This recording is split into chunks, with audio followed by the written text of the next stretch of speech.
Hey everybody, I am David, and today I'm going to be talking about Blade Runner, the original 1982 classic directed by Ridley Scott. He directed a lot of great films as well as some maybe mediocre or not so great films.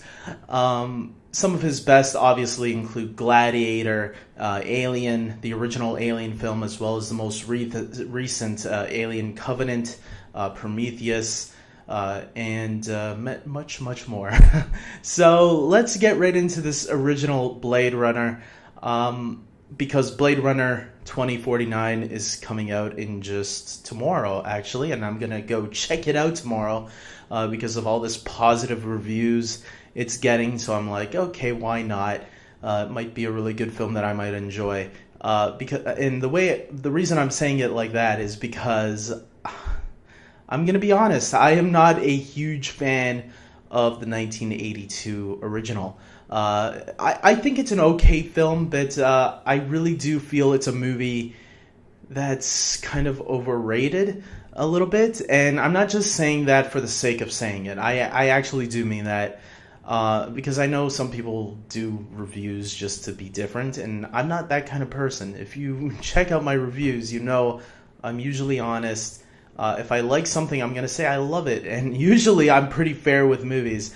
This is a movie that it's not a bad movie. It's just a really slow-paced film, and that's not necessarily always a bad thing. I mean, I love the Lord of the Rings trilogy, for crying out loud, and I'll even watch the extended cuts. And those movies have some slow-paced moments. This is the type of slow-paced moments that are not really my style. I get it. This movie is like a film noir, so it feels like one of those old detective film noir films, right? That you'd probably see in the 40s or 50s. And in that case, it definitely captures that feel and that style, but set in a post-apocalyptic futuristic world where we have these remnants that are remnants that are they're kind of like robots, and we got Harrison Ford as this detective that's taking them down. There's a lot more to it than that, but the actors all do a great job. I'll say that much. Harrison Ford is in his youth during this time. This is during the same time that he was doing the Indiana Jones franchise, and he was just getting ready to wrap up Return of the Jedi. So you get to see a Harrison Ford in his prime. And so Sean Young is also in the film, as well as a couple of other recognizable actors. I forget the actor's name, but you've seen him in movies like Batman Begins. He played Mr. Earl in Batman Begins. I also remember him when he guest starred on Smallville. I didn't know him before that, and that was like the early 2000s. So people clearly were more aware of him than I was. That was when I was still like getting more into films, was the early 2000s, mid 90s.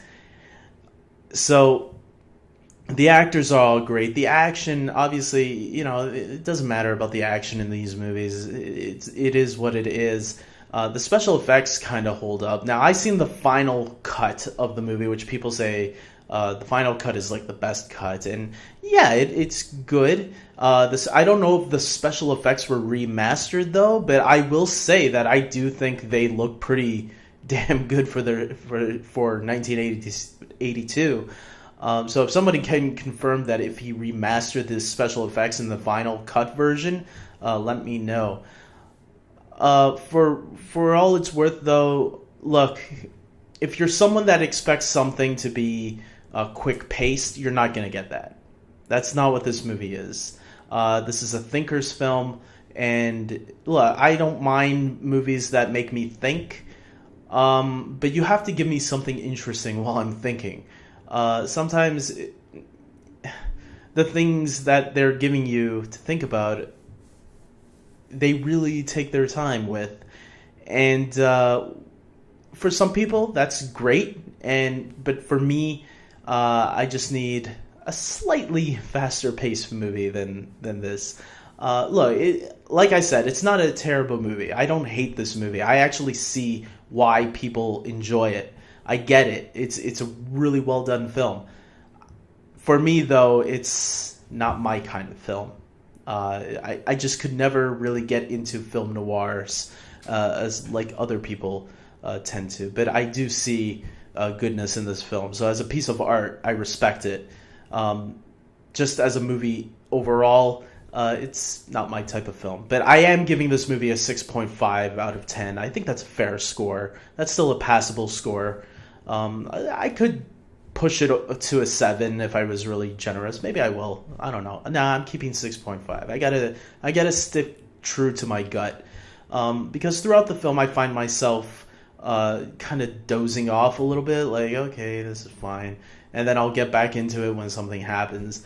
But like, that's just my opinion though. And everybody's gonna have a different opinion on this film. Not everyone's gonna love every film.